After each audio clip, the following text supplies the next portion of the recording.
المجموعة الخامسة والمجموعة الستة في اليورو. المجموعة الخامسة فيها 4 منتخبات: بلجيكا وسلوفاكيا، اللي لعبوا قصاد بعض. الماتش خلص في اتجاه سلوفاكيا 1-0، لكن من وجهة نظري الاتجاه راح يعني الميزان.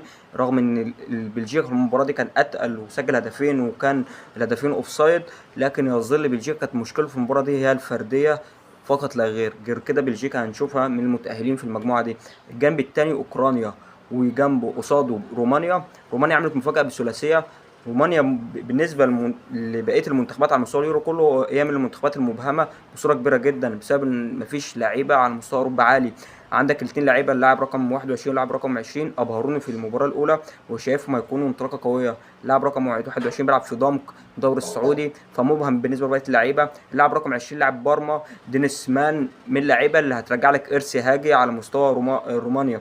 هاجي مارادونا رومانيا، ابرز لاعبي رومانيا في التاريخ. فبالنسبه لي رومانيا هتكون مفاجاه المجموعه دي.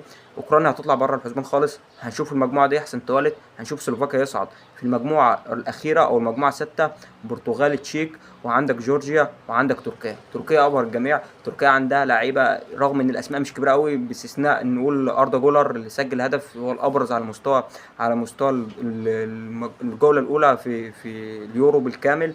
ورغم ان في اهداف تانية كانت كويسه، الهدف الاول لتركيا برضو، لكن يظل تركيا بتلعب بالروح.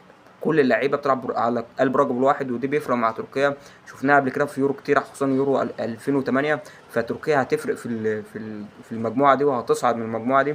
البرتغال نفس القصه، لكن في كلام شويه في حته الهاف ديفندر بالنسبه للمدرب، اللي هو لاعب فيتينيا ولاعب برونو، واستثنى لاعب الهاف ديفندر ولعب بثلاثي خط دفاع. من وجهه نظري هو يلعب بثنائي ويلعب على راسه لاعب هاف ديفندر زي روبن نيفيس، افضل من يلعب بثلاثي ويسيب عمق الملعب فاضي في الناحيه الدفاعيه. هجمات المرتده هتفرق قصاد البرتغال. لازم المدرب يكون شايف الطريقه دي او الثغره اللي هو كان خالقها بسبب طريقه اللعب، يشوفها في المباراه الثانيه ويبدا يعالجها، ويبدا يلعب بالهاف ديفندر صريح زي روبن نيفيس. البرتغال وتركيا هيصعد. المجموعه دي من وجهه نظري مش هيكون في احسن توالت. هيطلع بره الحسبان جورجيا، وهيطلع تشيك.